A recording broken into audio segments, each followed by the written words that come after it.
Բարև ձեզ բոլորին ես էլ եմ միանում շնորհավորանքներին մայիսի 1-ի հետ կապված եւ շնորհակալություն քննարկումը կազմակերպելու համար։ Մի քանի կետի կփորձեմ անդրադարձ կատարել։ Առաջինը սահմանադրական դատարանի որոշումը պետք է ճիշտ ընկալենք, որովհետեւ սահմանադրական դատարանը ուղղակիորեն արձանագրել է ձևավորված պրակտիկայի հակասահմանադրական լինելը։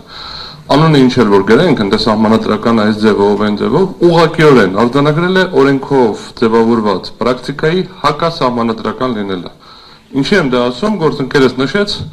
արդեն կան որոշումներ, որտեղ երկար հիմնավորում են ինչի հանցագործության հետ կապը էական չի։ Սա ինչի է շատ կարևոր, սա կոչ է բոլոր դատավորներին, ովքեր գործերը քննում են։ Մի քիչ դուրս եկեք դասընթացների ծավալներից, ինչ որ դասախոսները գալիս միջազգային փորձագետները նկարագրում են, փորձեք օրենքի վերլուծություն անել։ Որովհետև գործընկերս նաև ներկայացրեց 4-րդ մոդելի երկիր, 3-րդ մոդելի երկիր։ Հայաստանի Հանրապետությունը որևէ մոդելի երկիր չի, Հայաստանի Հանրապետությունը երկիր է, որտեղ գործում է որոշակի իրավական համակարգ։ Եվ այդ իրավական համակարգի շրջանակներում կես կատակ, կես լուրջ, ես ասում եմ, սպասում եմ հեսա մի հատ պահ, որ հայցվորը հեսա մի հատ արգումենտ կբերի ու կասի այն դասախոսի 3-րդ սլայդում այսպես է գրված։ Դատավորն էլ մի հատ վճիռ կգրի, որում կասի այն մյուս դասախոսի 4-րդ սլայդում է այսպես գրված ու կբերեմ դա այս մի հատ օրինակի վրա, ինչի եմ դա այդպես կարծում ու անցնենք առաջ, բոլորը խոսում են, որ այս գործերով ապացուցման շեմը հավանականությունների գերակշռությունն է, հավասարակշռությունն է։ Դա սլայդներից դուրս ոչ մի տեղ չկա, որովհետև գործում է Հայաստանի Հանրապետության քաղաքացիական դատավարության օրենսգիրքը, որտեղ ստանդարտը հետևյալն է։ Դատարանը գնահատելով գործում եղած բոլոր ապացույցները, որոշում է փաստի հաստատված լինելու հարցը ապացույցների բազմակողմանի, լրիվ եւ օբյեկտիվ հետազոտման վրա հիմնված ներքին համոզմամբ։ Ուրիշ ստանդարտ չկա, ուրիշ ոչ մի իրավական ակտում, ոչ ապօրինի գույքի բռնագանձման մասին օրենքում, ոչ քաղաքդատում կան պրեզումպցիաներ, եւ քաղաքդատը ունի պրեզումպցիաներ, եւ նյութական իրավական նորմեր ունեն պրեզումպցիաներ, բայց այս պրեզումպցիա կոչվածն էլ որպես պրեզումպցիա չի ձևակերպված։ Այդ պրեզումպցիաները չի լինում, եթե այսպես լինի, ապա այս պրեզումպցիան կգործի։ Գործում է ինչ որ պրեզումպցիա, ինչա պրեզումպցիան։ Սա ձևակերպում է, որ ասում է համարում ենք այս փաստը հաստատված կամ հետքված, քանի դեռ հակառակը չի ապացուցված։ Հիմա բոլորը խոսում են այ որ ինչ որ ուրիշ ստանդարտ է գործում։ Վենետիկի հանձնաժողովը երբ որ կարծիք է գրել սահմանադրական դատարանի դիմումով, նաև մատնանշել է հենց այս հակասությունը, ասել է այ այս նման գործերով ցանկալի է որ լինի այսպիսի ապացուցման ստանդարտ, բայց այդպեսին չի։ Ավելին Հայաստանի Հանրապետության վճռաբեկ դատարանը մի շարք գործերով արձանագրել է, որ ենթադրության հիման վրա դատարանը չի կարող որոշում կայացնել։ Ընդ որում ես դեմ չեմ որպես քաղաքացի եւ որպես փաստաբան, որ այս ստանդարտը քաղաքացիական գործերով հաստատվի։ Այ ում ապացույցներն էին ավելի շատ, ում արգումենտներն էին ավելի համոզիչ։ Բայց կրկնում եմ, գործում է այս սկզբում, գործում է պրեզումպցիաներ, հայցվորը միշտ մեղավոր է, պատասխանողը միշտ ճիշտ է։ Կոնցեպտուալ եմ ասում։ Այ եթե վնասի հատուցման հարց է, վնաս տվողը միշտ մեղավոր է, եթե հակառակը չապացուցվեց։ Այ բայց հնարավորություն ունենք այս ամբողջը ապացուցելու, ապացույցները բերենք, դատարանին ներկայացնենք, դատարանի մոտ ձևավորում է կարծիք, դատարանը համապատասխանաբար որոշում է կայացում։ Մեկ այլ էլի դատավարական ստանդարտներից դուրս է, քննարկվում է, որ դատարանում պետք է լինի փորձագետ հաշվապահ կամ ինչ որ տնտեսագետ, ով պիտի կատարվի հաշվապահություն։ Սենց իմ ուղեղում որպես իրավաբանի դա սենց սկսում է բանել, հենց չտեղավորվել ոչ մի ձև։ Այդ նույնն է ոնց որ ասենք դե քանի որ շինարարական գործեր են անում, դատարանում պետք է մասնագետ, ով որ պետք է գա ինչ որ շինարարությունը բացատրի, մեկը պետք է գա տնտեսագիտությունը բացատրի։ Իրականում դրա համար քաղաքացիական դատավարության օրենսդրությունը շատ վաղուց լուծել է հարցը, բայց այդտեղ հարց կա, որի համար հատուկ գիտելիք կա, խնդրեմ դիմեք փորձագետի։ Ու դատարանը ունի փորձաքննություն նշանակելու իրավունք։ Այ հիմա դատարանում որ փորձագետը նստած ինչ որ հաշվարկներ է անում, կամ չկա այս պահին, հատափուր են մնացել հաստիկները, բայց եթե լիներ, այսինքն դա ինչ է լինում, դա ինչ դատավարական գործողությունն է, դատավարական գործողությունների մեջ որտեղ է տեղավորվում, չկա։ Հիմա վերադառնամ ձեր հարցին, ինչի է սա ասում, որովհետև իրականում մեր մոտ այս մոդելի երկիր ձևակերպումը պրոբլեմատիկ է, կարող են լինել, սա շատ կարևոր է, մոդելներ, որտեղ գույքի բռնագանձումը կապ չունենա հանցագործության հետ, բայց չի կարող լինել մոդել, երբ որ անձը մեղադրվում է հանցագործություն կատարելու մեջ կամ կապ ունի հանցագործությունը, դրա հիմքով սկսենք ստուգել իրեն, ուզում ուշադրություն հրավիրեմ, հիմքը գործը ուսումնասիրությունը սկսելու ոչ թե օբյեկտիվ պարամետրն է, ու կբերեմ հիմա օրինակ, որտեղ օբյեկտիվ պարամետրով ստուգում է տեղի ունեցել, այլ այն է, որ անձը մեղադրվում է հանցագործություն կատարելու մեջ, ընդ որում Չեմ ուզում հիմա քննարկեմ, արդարացվեց, մեղավոր ճանաչվեց, որտեղ երկու ծայրահեղ դեպքերն էլ կա։ Արդարացվեց հանցադեպի բացակայությամբ, ասում եմ, մեր մոտ հանցադեպի, այսինքն հանցագործություն չի տեղի ունեցել, ոչ թե անձը չի կատարել հանցագործությունը, ոչ թե ժամկետն է անցել, ոչ թե այլ հիմքեր կա, այլ հանցագործության փաստն է հերքվել, նախկին քրեական դատավարության օրենսգիրքը նման հնարավորություն տալիս էր, նորում մի քիչ ավելի փոխվել է եւ հանցադեպ հանցակազմ ձևակերպումները փոխվել են, ուղղակի ձևակերպումը տրված է անձը չի կատարել հանցագործությունը։ Անձը մեղադրվում էր ինչ-որ հանցագործություն կատարելու մեջ, դրա հիման վրա սկսում ենք ուսումնասիրել ու գնում ենք բռնագանձում ենք լրիվ ուրիշ գույք։ Այս սա ինքնին հակասահմանադրական է, դրա համար սահմանադրական դատարանը ասեց, այ եթե ուսումնասիրություն սկսելու հիմքը հանդիսացել հանցագործության փաստը, կներեք, կարող եք բռնագանձել բացառապես, ու այստեղ նորից ուզում եմ ուժեղ կոնկրետ ցիտում է Յորդանովի գործը, հանցագործության արդյունքում ստացված գույք ձևակերպում է։ Կապը ուղիղ անուղղակի է, ինչ է հանցագործության արդյունքում ստացված գույքը։ Ու ընկալվում է, որ նաև այդ գույքի վերափոխումից ստացված գույքը։ Բայց պետք է ուղիղ կապ լինի։ Ապացույցների շեմը կարող է ցածր կամ բարձր լինի ըստ սահմանադրական դատարանի, բայց կապը չեն կարող ասենք այն դեմ հանցագործություն եղավ, այդ ժամանակահատվածում քո մոտ ինչ որ գույք է հայտնվել, դե ուրեմն այս գույքն է։ Այն անեկդոտ կար, որ արկղը սևա մեջ է, ուրեմն դեղին է, եթե արկղը քառակուսի մեջ ուրեմն կլոր է, եթե կլոր է ու դեղին է, ուրեմն լիմոն է կամ նարինջ է։ Հիմա անդրադառնանք ինչ պետք է լինի։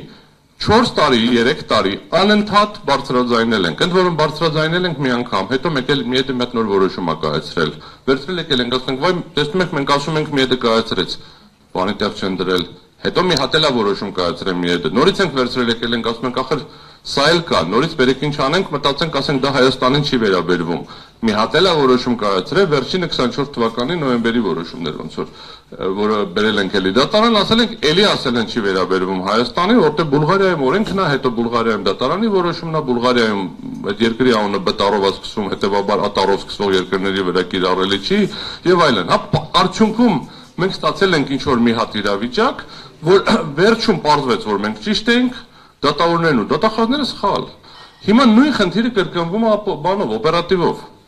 Սահմանադրական դատարանը շատ չի խորացել օպերատիվ տվյալներ, օպերատիվ հետախուզական գործունեություն, դրա նկատմամբ վերահսկողություն մի բարձ պատճառով։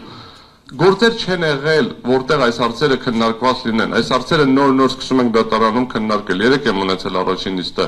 ես իմ մասնակցությամբ, այսինքն վստահորդի հետ կապված նիստ եղել էր, բայց իմ առաջին մասնակցությամբ, երբ որ մենք օպերատիվ տվյալ, օպերատիվ հետախուզական գործունեություն, վերահսկողություն, օրինականություն, այս հարցերը դեռևս քննարկման առարկա չեն դարել, հիմա են դառնալու, եթե քննությունը դատարանում ՍԴ-ում լիներ բանավոր, սրան հնարավոր կլիներ ավելի ուշադրություն հրավիրել, որովհետև այդ պահին արդեն ինֆորմացիան կար, ոնց է իրականացվել, բայց փաստը մնում է փաստ, որ հիմա էլ մենք մի ցիկլ պետք է չանցնենք, որ նորից գանք բացատրենք, ցույց տանք, հիմնավորենք, վերջում մեզ ասեն, չէ, մեր մոտ 5-րդ մոդելն է կամ 7-րդ մոդելն է կամ բանա, ռեստայլինգ եղած մոդելն է, վերջում էլի գանք նորից կանգնենք մի հատ իրավիճակի, որ մեկը, որ մի հատ ՍԴ-ն, Բեժրաբեկ դատարանը կամ միեդը մի հատ էլ այդտեղով որոշում պետք է կայացնի։ Հիմա ինչ պետք է լինեն գործերը։ Գործերը շատ պարզ է, երբ որ հայց ես ներկայացնում դատարան, ուզում եմ ուշադրություն հրավիրեմ սահմանադրական դատարանի որոշման բավականին ինտենսիվ վերլուծությանը, որ սա սովորական քաղաքացիական դատավարություն է։ Այսինքն որևէ սուպեր առանձնահատկություն չկա, ինչ որ քաղաքացիական դատավարական գործընթաց է տեղի ունենում։ Ուրեմն երբ որ քաղաքացիական դատարան հայց ես ներկայացնում, որի հիմքերը, այսինքն ասում ես ինչի եմ ես ուզում այս մարդուց բռնագանձել գումար։ Ինչ որ պահանջներ ես դրել ու չես դրել կարևոր պահանջները։ Դատարանը հասել է արդեն ապացույցները հետազոտելու փուլում, մեկ էլ հասկանում ես, որ մի հատ փաստական հանգամանք այն հոդվածի կիրառման համար կարևոր էր, որը դու չես ներկայացրել, ըստ էության դու պետք է հայցից հրաժարվես։ Դու կամ չհրաժարվես, դատարանը որպես արագացված ակնհայտ անհիմն հայց մերժի։ Ինչի եմ ասում, որովհետև քանի որ հայցվորը իրավունք չունի հանցագործության հետ չկապված գույքը բռնագանձել, իսկ հայցում դրա մասին որևէ բան, հիմնավորում, որևէ կետ, որևէ նշում չկա, հայցը դառնում է ակնհայտ անհիմն։ Ինչի է դառնում ակնհայտ անհիմն, որովհետև եթե հայցում նշված բոլոր հանգամանքները հաստատվեն, այ ինչ որ գրված է ամբողջությամբ հաստատվի։ Դատարանը միևնույնն է չի կարողանա կայացնել բռնագանձելու որոշում, որովհետև կապը հանցագործության հետ նշված էլ չի, որ հաստատվի կամ հերքվի։ Նույնը վերաբերվելու է օպերատիվ հետազոտական տվյալներին, այդտեղ մի քիչ ավելի քիչ խոսելու բան ունենք այն իմաստով, որ վերլուծությունները պրակտիկան չկա, ես ակնկալում եմ, որ դատարանները այս պրակտիկային կհետևեն։ Հիմա մի օրինակ էլ բերեմ օբյեկտիվ պարամետրի հիման վրա ուսումնասիրության։ Երբ որ մենք խոսում ենք կոռուպցիայի դեմ պայքար, դա մենակ նախկինի դեմ պայքարը չի, դա ընթացք եւ ապագայի ավելի շատ։ Նախկինի դեմ տեղի ունեցած գործընթացները այսօր կարևոր են միայն այնքանով, ինչքանով որ դրանք ազդում են ներկա եւ ապագայի վրա։ Դա նրա համար չի, որ ինչ որ մեկին պատժենք, որ 20 տարի առաջ, 30 տարի առաջ ինչ որ կոռուպցիոն դրսևորման մեջ ներգրաված ա եղել կամ ինչ որ հանցագործության մեջ ներգրաված ա եղել։ Դրա համար ասենք ունենք նաև քրեական օրենսգրքում վաղեմության ժամկետներ, սահմանափակումներ, որ որոշ ժամանակ հետո այլ ակտուալությունը կորում է իրականում շատ։ Պետք է պատժել, պետք է գտնել, պետք է բացահայտել, բայց չպետք է դա այնպես լինի, որ ապագան խաթարվի։ Իսկ ապագային ուղղված գործողությունների օրինակները բերեմ, երբ որ նոր դատական բարեփոխումների շրջանակներում լավ թե վատ որոշվեց, որ բոլոր դատավորները պետք է անցնեն բարեվարկության ստուգում։ Բոլոր, այսինքն եթե դու դատավոր ես, կապ չունի հանցագործություն, ոչ հանցագործություն, պաշտոնատար անձ, գույք ունես, գույք չունես, բոլոր դատավորները պետք է անցնեն բարեվարկության ստուգում։ Կոռուպցիայի կանխարգելման հանձնաժողովը իրականացրեց բարեվարկման ստուգման գործընթաց։ Էլ եմ ասում, չեմ ուզում քննարկեմ արդյունքները լավն են վատն են։ Հիմա նույն ձև կարող են քննարկել դատախազության հայցերը լավն են վատն են։ Սա օբյեկտիվ պարամետր է։ Ուզում եք դառնալ դատավոր, ուրեմն ձեր գույքը ստուգվելու է։ Ուզում եք լինել պետական ինչ-որ X պաշտոնատար անձ, պետք է ներկայացնեք հայտարարագիր, այդ հայտարարագրերը ստուգվելու են։ 17 թվականից սկսած հայտարարագրերում կեղծ տեղեկատվություն տալը քրեականացվել է։ Ուրեմն քրեական օրենսգրքում նախատեսվել է ապօրինի հարստացում հանցակազմը։ Քրեական օրենսգիրքը 2000 քրեական դատավարության օրենսգիրքը 2003 թվականից դեռևս ուներ առանց մեղադրական դատավճռի բռնագանձման տարեր։ Հոդված ունենք, որ վերաբերում էր իրեղեն ապացույցների տնօրինմանը քրեական գործի ավարտից հետո, որին դատարանը անդրադարձ էր կատարում, եթե նույնիսկ չլիներ մեղադրական դատավճիռ, հա, պայմանական ասած։ Այսինքն մենք խնդիրը կայանում է հետևյալում են մարդիկ, ովքեր քննարկում են ապօրինի գույքի բռնագանձման մասին կանոններին եւ ասում են, այս մոդելն է կամ այն մոդելն է, ես խորհուրդ կտամ առաջինը փորձեն ամբողջական ուսումնասիրել Հայաստանում գործող օրենսդրությունը եւ պրակտիկան։ Այդտեղ հասկանանք մեր միջազգային պարտավորությունների լույսի ներքո, հակակոռուպցիոն կոնվենցիաների լույսի ներքո, ինչ հատվածներ են պակասում եւ այդ հատվածները ոչ թե վերցնենք մի հատ ուրիշ տեղից ամբողջությամբ բերենք, մի հատ ամբողջ օրենք ընդունենք, ու նորից եմ կրկնում սլայդների վրա կամ դասախոսության նոթերի հիման վրա կիրառենք, այլ փորձենք ունենանք ամբողջական համակարգ, որպեսզի ներքին հակասությունները չլինեն։ Ես ավարտեմ ասելով, որ եթե դատախազությունը իրոք օրինականության պահպանման գործառույթ ունի, պետք է ունենա արիություն, գա հրաժարվի բոլոր այն գործերից, որոնք ի սկզբանե հարուցված են եղել քրեական գործերի հիման վրա եւ որոնցով քրեական գործի հետ կապը իրենք չեն տեսել, որտեղ իրենք 5 տարի 20 թվականից մինչև հիմա իրականացրել են ապօրինի տեղեկատվության հավաքում մարդկանց վերաբերյալ։ Ապօրինաբար երկարացրել են ուսումնասիրության ժամկետները, ուսումնասիրել են ինչ-որ գույքեր, ուսումնասիրել են մարդկանց բարեկամների գույքերը, հարազատների գույքերը, նաև այդ հարազատների գույքերը այն ժամանակ, երբ որ դեռևս բարեկամ եւ հարազատ չեն եղել։ Ուսումնասիրել են ընկերությունների այլ գործընկերների գույքերը, երբ որ այդ մարդիկ պաշտոնատար անձ կամ քրեական գործի հետ կապված չեն եղել։ Սա ֆունդամենտալ խնդիր է, որ մենք պետք է իրականում ընկալենք եւ դատախազությունը հիմա պետք է սկսի այս ամբողջ տեղեկատվության ոչնչացումը, որովհետեւ անձանց մասին հսկայական ծավալի տեղեկատվությունը հավաքագրել է պահում իր մոտ եւ սկսի գնահատել այս ընթացքում տեղի ունեցած ապօրինությունների հետևանքի վերացումը։